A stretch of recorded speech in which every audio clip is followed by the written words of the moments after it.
एक तरफ भाजपा के नेताओं के बयान सुन लो, प्रधानमंत्री कह रहे हैं कनपटी पे कट्टा। यह प्रधानमंत्री की भाषा है? यह प्रधानमंत्री की भाषा है?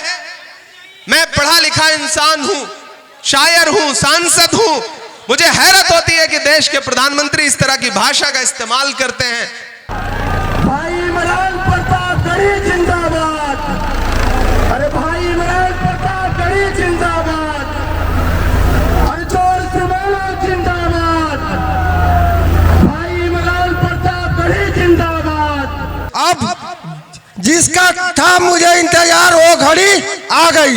अब हम लोग के बीच जिनको सुनने के लिए हम लोग बेकरार थे वो हम लोग के बीच आए हैं। आए आपके युवाओं के धड़कन इमरान प्रतापगढ़ी, तालियों से स्वागत कीजिए इनका, तालियों से स्वागत कीजिए। बाद में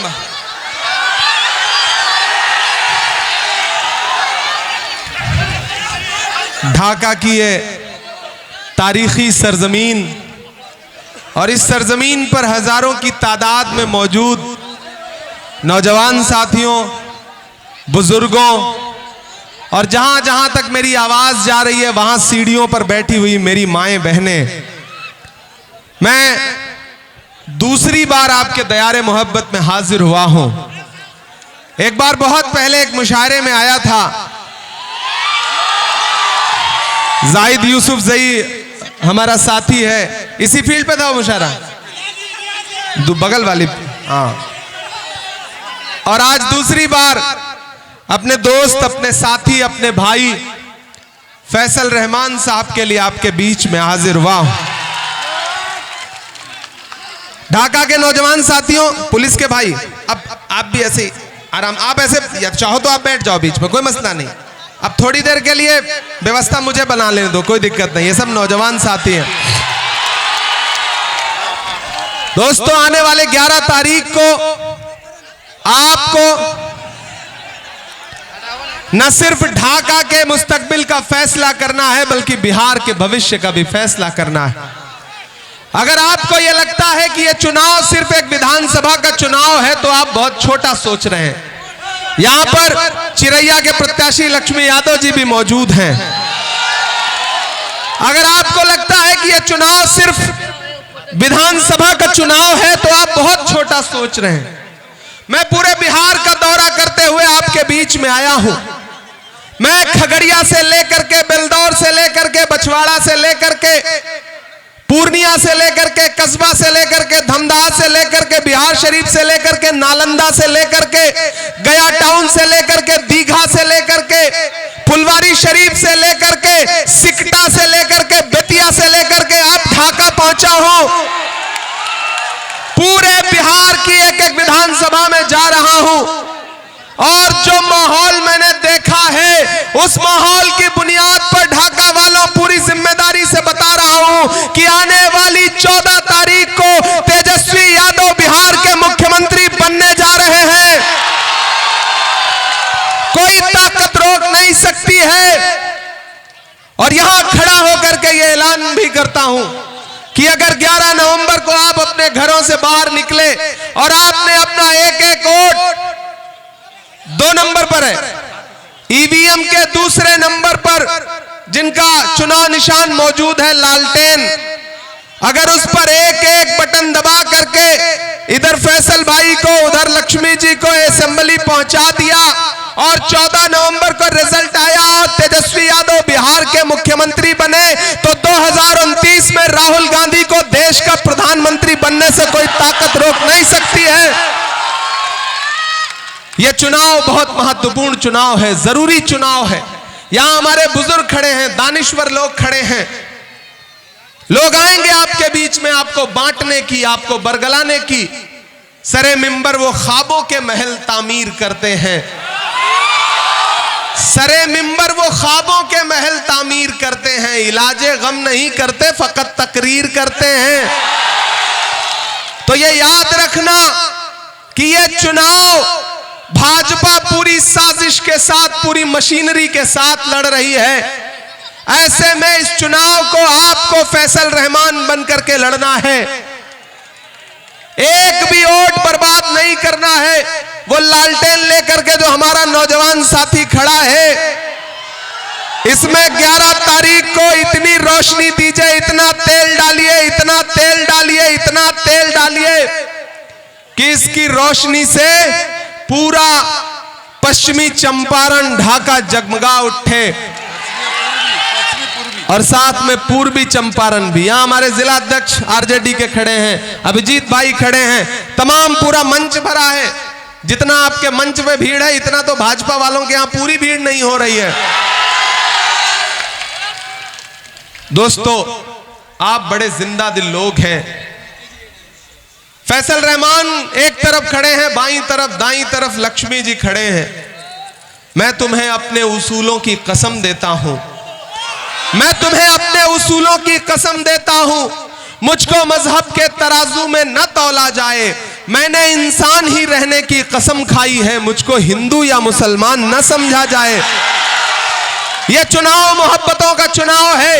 एक तरफ भाजपा की नफरतें हैं, भाजपा की साजिशें हैं, वोट बांटने की कोशिशें हैं, खरीदने की साजिशें हैं। लेकिन ढाका में खड़ा होकर के मैं ये कह रहा हूं कि अदावत है, सियासत है, परिंदा है, शिकारी है।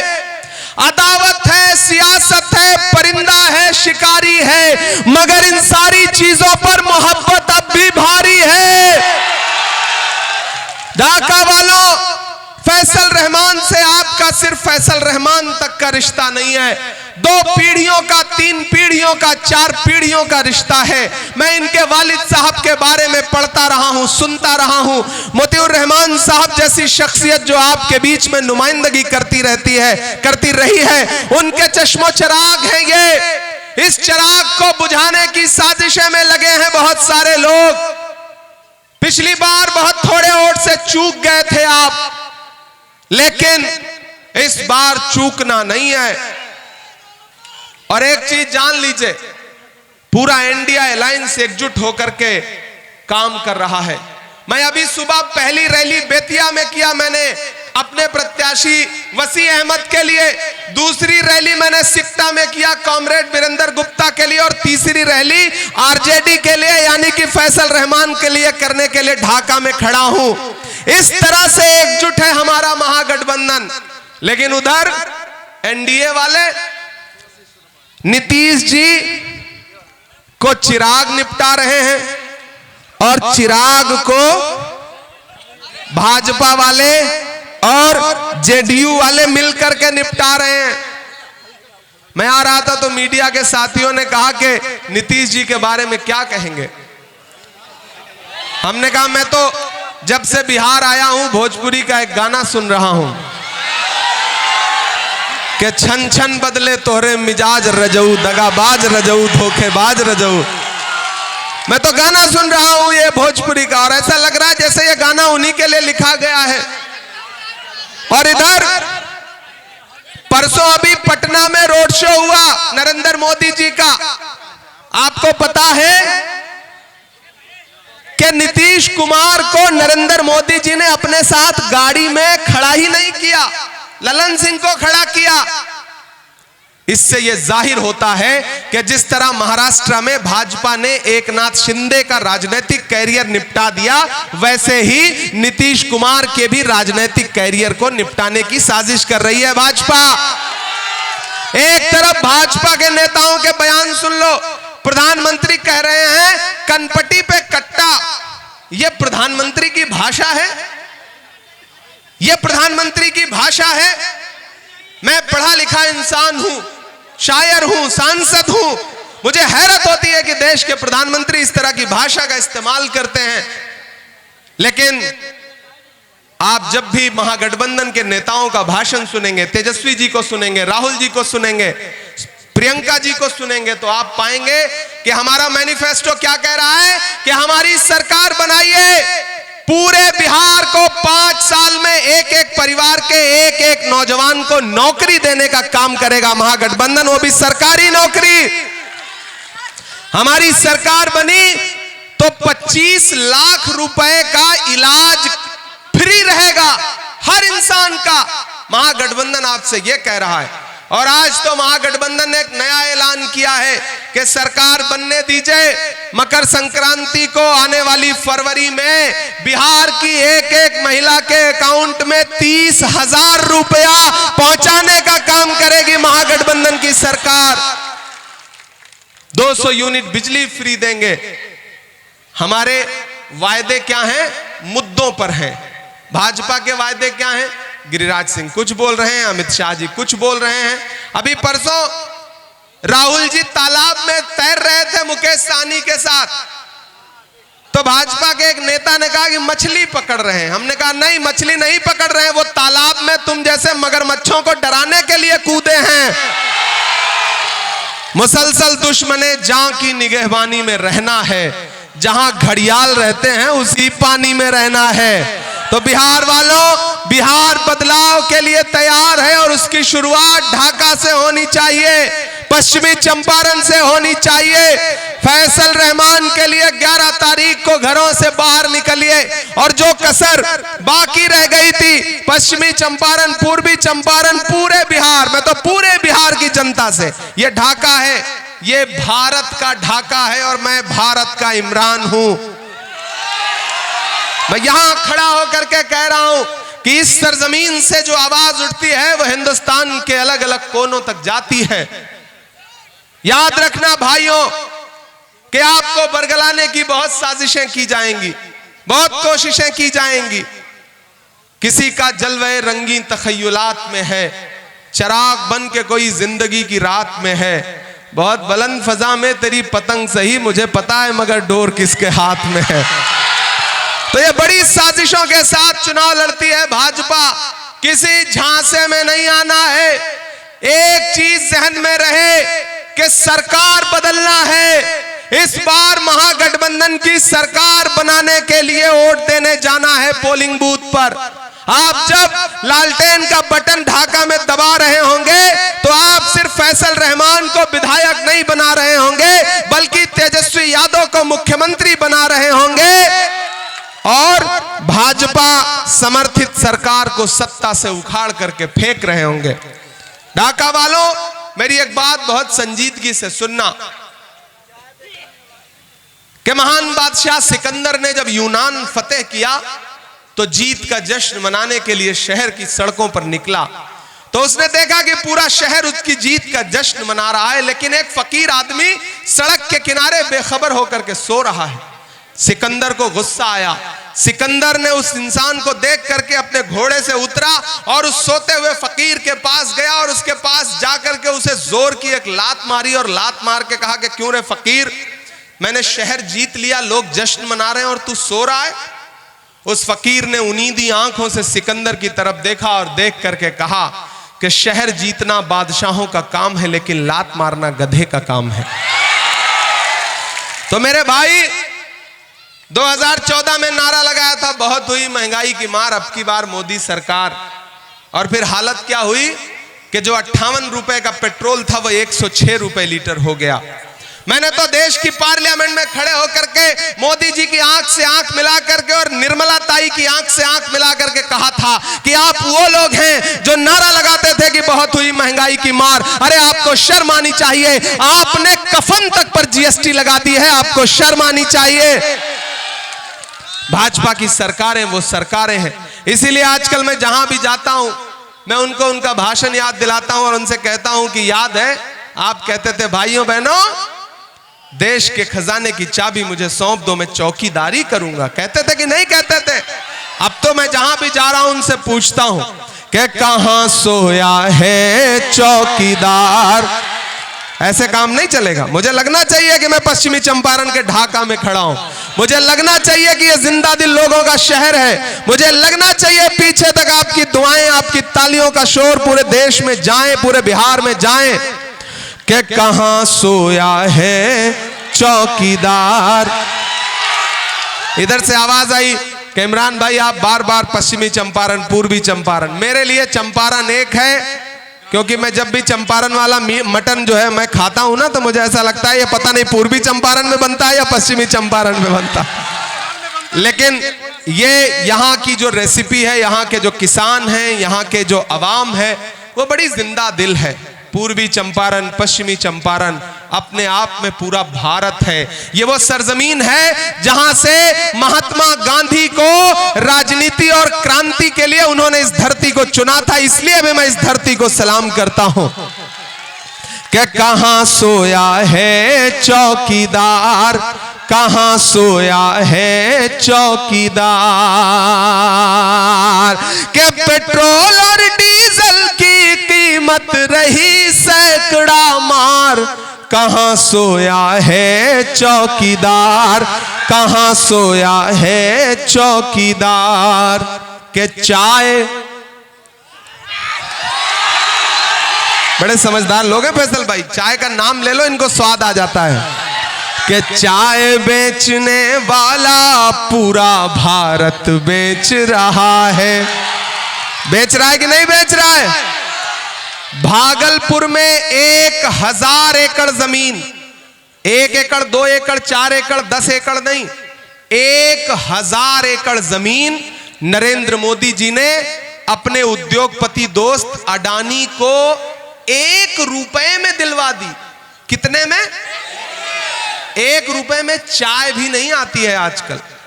1000 एकड़ जमीन अडानी को नीतीश जी से कह करके 1 रुपए में दिलवा दी। तब इमरान ये मिसरे पढ़ता है कि चाय बेचने वाला पूरा भारत बेच रहा है, इसी काम में हासिल उसे महारत बेच रहा है, कि रेल बिक गई, तेल बिक गया, बिका हवाई अड्डा।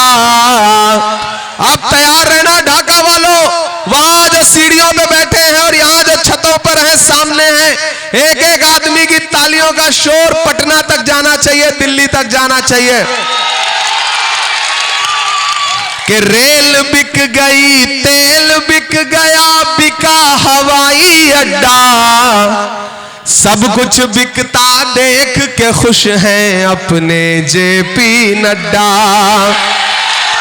कि जनता महंगाई की मारी करती हाहाकार, कहां सोया है चौकीदार, कहां सोया है चौकीदार। तालियां तो अब उठेंगी अगली लाइन पे, कि अब बिहार में बन जाएगी तेजस्वी सरकार, कहां सोया है चौकीदार, कहां सोया है चौकीदार।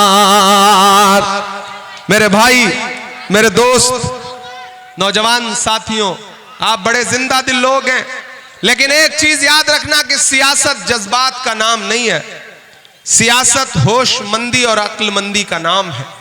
आपको बांटने के लिए, बरगलाने के लिए बहुत लोग आएंगे, लेकिन ये फैसल रहमान है, इनके पास पहले से ही तकरीबन 90,000 वोटों की पूंजी है। बस थोड़ा सा धक्का लगाना है, थोड़ा सा पुश करना है, ये अपने हाथ में लालटेन लेकर के सीधे असेंबली में पहुंचेंगे। और मैं बड़े बोल नहीं बोल रहा हूं, जो पार्टी की नजर में इनका जलवा है, लक्ष्मी जी का जो मर्तबा है पार्टी की नजर में, मैं तो ये महसूस कर रहा हूं कि अगर आपने इन लोगों को विधायक बनाया, ये लोग असेंबली में पहुंचे, तो ये सिर्फ विधायक बन के नहीं रहेंगे, इसके आगे तक का सफर तय करेंगे। मैं खुद तेजस्वी जी से इस बात की गुजारिश भी करूंगा, क्योंकि ये हमारे नौजवान साथी हैं, इसलिए इधर उधर कहीं भी एक भी वोट बर्बाद नहीं करना है।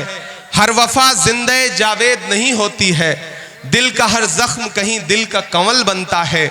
जब शहंशाह भी हो, इश्क भी हो, दौलत भी, तब कहीं जाके कोई ताजमहल बनता है। फैसल रहमान को सारे समाजों का वोट मिल रहा है, लक्ष्मी जी को सारे समाजों का वोट मिल रहा है, और इनका तो नाम ही लक्ष्मी है। लक्ष्मी जी का मतलब समझते हैं आप ना? पूरा धन दौलत, पैसा कौड़ी, तो इनके पास अवाम का धन दौलत, अवाम की मोहब्बतें हैं। इसलिए साथियों, आप सबसे गुजारिश कर रहा हूं कि 11 नवंबर को घर से बाहर निकलिए और चुपचाप लालटेन छाप, चुपचाप। आपका दिया गया एक एक वोट सिर्फ फैसल रहमान को नहीं मिलेगा, लक्ष्मी जी को नहीं मिलेगा, सिर्फ इनको नहीं मिलेगा, तेजस्वी यादव को मुख्यमंत्री बनाने के लिए जाएगा। और मोहब्बत के उस मसीहा को भी मिलेगा जिसका नाम राहुल गांधी है।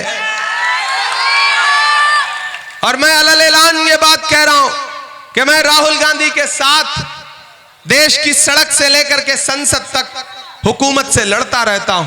मुझे आज भी याद है 2022 को 7 सितंबर को समंदर के साहिल पे कन्याकुमारी में खड़े हुए राहुल गांधी, जब उन्होंने कहा था कि मैं देश से नफरत खत्म करने के लिए कन्याकुमारी से कश्मीर तक पैदल चलूंगा 4000 किलोमीटर। मुझे भी लगा था कि नरेंद्र मोदी जिस इंसान को शहजादा कहते हैं वो 4000 किलोमीटर पैदल चलेगा, एक नारा लगाएगा कि नफरत छोड़ो भारत जोड़ो। मैं चला हूं उस इंसान के साथ पैदल। मैंने देखे हैं उस शख्स के पांव के छाले। जब मैं उनके साथ चलता था तो मुझसे मीडिया के साथी कहते थे कि इमरान साहब आप सांसद बाद में हैं, शायर पहले हैं, बताइए राहुल गांधी के साथ चल रहे हैं क्या कहेंगे। तब मैं कहता था कि जो हर जालिम से टकराएगी वो आंधी बनाऊंगा, जो हर जालिम से टकराएगी वो आंधी बनाऊंगा। नए अंग्रेज आए हैं, नया गांधी बनाऊंगा। मैं चला हूं, इसलिए यह चुनाव बहुत अहम है। यह भारत की जमहूरियत को, भारत के आईन को, दस्तूर को बचाने का चुनाव है, क्योंकि यही चुनाव तय करेगा कि बिहार को दिल्ली के रिमोट कंट्रोल से चलाया जाएगा या बिहार की जनता बिहार को चलाएगी। यह चुनाव तय करेगा। दिल्ली में बैठे हुए गुजरात के व्यापारी ये सोचते हैं कि बिहार को दिल्ली के रिमोट से चलाएंगे, लेकिन नहीं, यह बिहार है। बिहार को बिहार की जनता चलाएगी, बिहार के नौजवान चलाएंगे। इसलिए साथियों आप सबसे गुजारिश है कि 11 नवंबर को अपना एक एक वोट लेकर के घर से बाहर निकलिए। और मेरा मन कर रहा है मैं 4 लाइनें और पढ़ दूं यार, ऐसे काम नहीं चलेगा। कि दायरे में सिमट के आएगा। मुझे पता है बड़ी साजिशें हैं, मुझे पता है खजाना लेकर के लोग घूम रहे हैं, लेकिन अब मुझे यह भी पता है कि आप बिकने वाले लोग नहीं हैं। कोई खरीद नहीं सकता है आपको। मोहब्बत के हाथों बिक सकते हैं, दौलत के हाथों आपको कोई नहीं खरीद सकता है, मैं जानता हूं। इसलिए आपकी मोहब्बतों की बुनियाद पर यह शेर पढ़ रहा हूं कि दायरे में सिमट के आएगा, हर रवायत से हट के आएगा। आंधियों को जरा खबर कर दो। समझ रहे हैं ना मैं किसके लिए शेर पढ़ रहा हूं? कि आंधियों को जरा खबर कर दो, शेर वापस पलट के आएगा। शेर वापस पलट के आएगा। उठाइए अपना एक एक हाथ, इधर मंच पर भी उठाइए अपना एक एक हाथ ढाका वालों, और मुझे भरोसा दिलाओ कि 11 नवंबर को अपना एक एक वोट महागठबंधन के प्रत्याशी फैसल रहमान और इधर लक्ष्मी जी को चिरैया में देंगे। देंगे ना? महागठबंधन, महागठबंधन, महागठबंधन, महागठबंधन। बहुत शुक्रिया, बहुत मोहब्बत।